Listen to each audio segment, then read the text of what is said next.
Welcome to the new blog. আজকে আমরা দেখাবো সীতাকুণ্ডের ইকো পার্কে অবস্থিত দুটি ঝর্ণা, সহস্রধারা এবং অপরূপ সুপ্তধারা ঝর্ণা।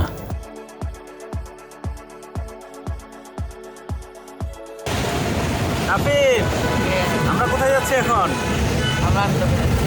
জানো না? আমরা যাচ্ছি এখন সহস্রধারা ওয়ানে আর সুপ্তধারা। বুঝছো? আমরা বোটানিক্যাল গার্ডেনে যাচ্ছি। ইকো পার্ক না Shiyab? Eco park, Sitakunda eco পার্কে যাচ্ছি। ওই ভিতরে দুইটা ঝর্ণা আছে, আমরা দুইটা ঝর্ণা দেখবো। পারবা? আরে পারবে না, হ্যাঁ? কোনো ব্যাপার না, ঠিক আছে, দেখা যাক।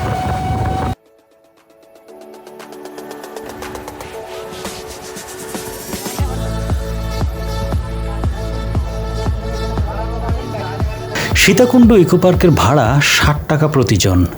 এই ভাড়াতেই আপনারা দুটো ঝর্ণা দেখতে পাবেন। ভিতরে ঢুকে আপনারা পার্কে ট্রেকিং করে দুটি ঝর্ণা দেখতে পারেন, অথবা সিএনজি ভাড়া করেও দেখতে পারেন। তবে পায়ে হেঁটে প্রথমে সুপ্তধারায় আধা ঘন্টা ও পরের ঝর্ণা সহস্রধারায় 1 ঘন্টার মতো সময় লাগবে যেতে। জঙ্গল ট্রেকিং করতে কেমন লাগতেছে?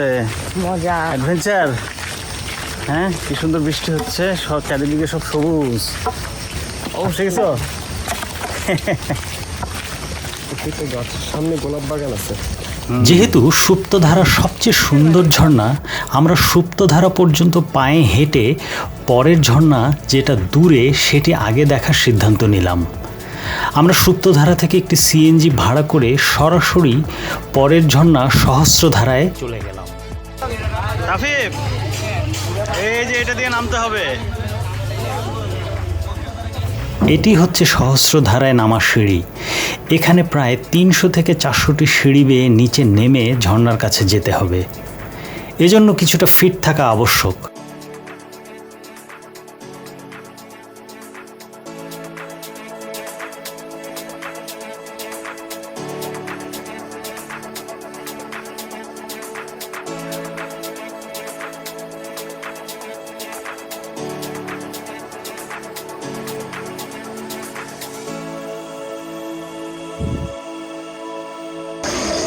আস্তে আস্তে আমরা ঝর্ণার আওয়াজ পাচ্ছি। দেখা যাক, শুনলাম পানি নাকি অনেক। আমি অনেক শিশু এবং মহিলাকে যেতে দেখেছি। একটু কষ্ট করলেই দেখা মিলবে ঝর্ণার।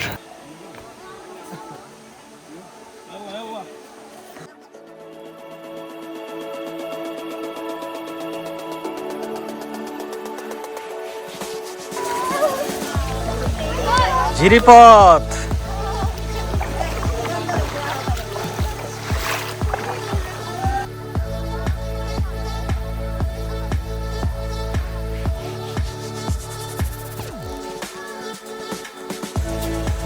আমরা এই পথ দিয়ে আসলাম। এখন আস্তে আস্তে আপনাদেরকে সহস্রধারা ওয়ানের ভিউ দেখাবো। এই যে ওয়াও,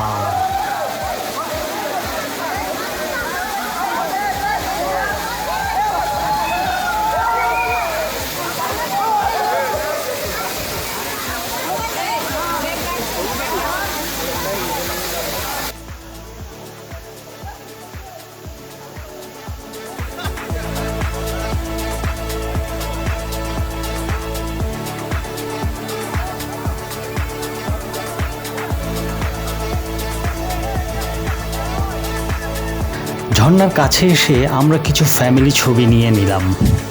ঝর্ণার প্রাকৃতিক সৌন্দর্য উপভোগ করলাম। সহস্রধারা 1 দেখে আমরা পরের ঝর্ণার উদ্দেশ্যে যাত্রা শুরু করলাম।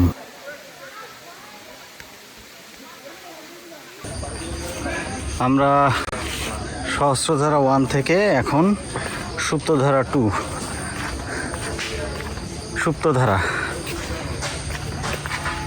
এবং আমি যেটা দেখেছি, এই সুপ্তধারাটাই খুব সুন্দর। দেখা যাক। এটি হচ্ছে সুপ্তধারা ঝর্ণার সিঁড়ি।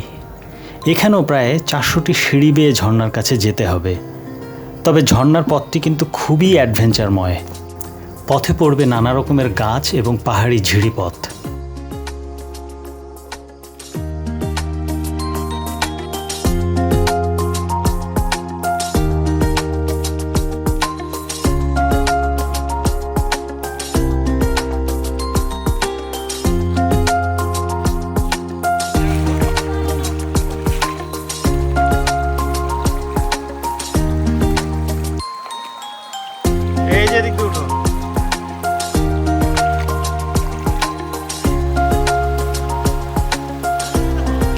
ঝর্ণার আওয়াজ পাওয়া যাচ্ছে।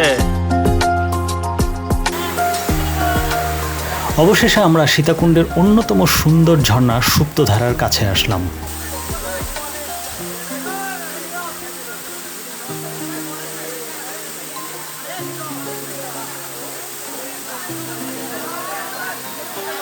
এই ঝর্ণার পানিতে আমরা বাবা ও ছেলে নেমে পড়লাম ঝর্ণার শীতল পানিতে গা ভেজানোর জন্য।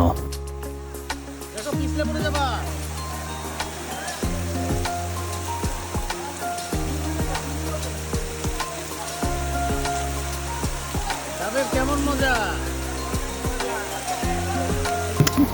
তবে আমাদের এই দুটো ঝর্ণার যাত্রার অভিজ্ঞতা থেকে বলছি, আপনারা একটু কষ্ট করলেই ফ্যামিলি নিয়ে এই দুটো ঝর্ণা দেখতে পারেন।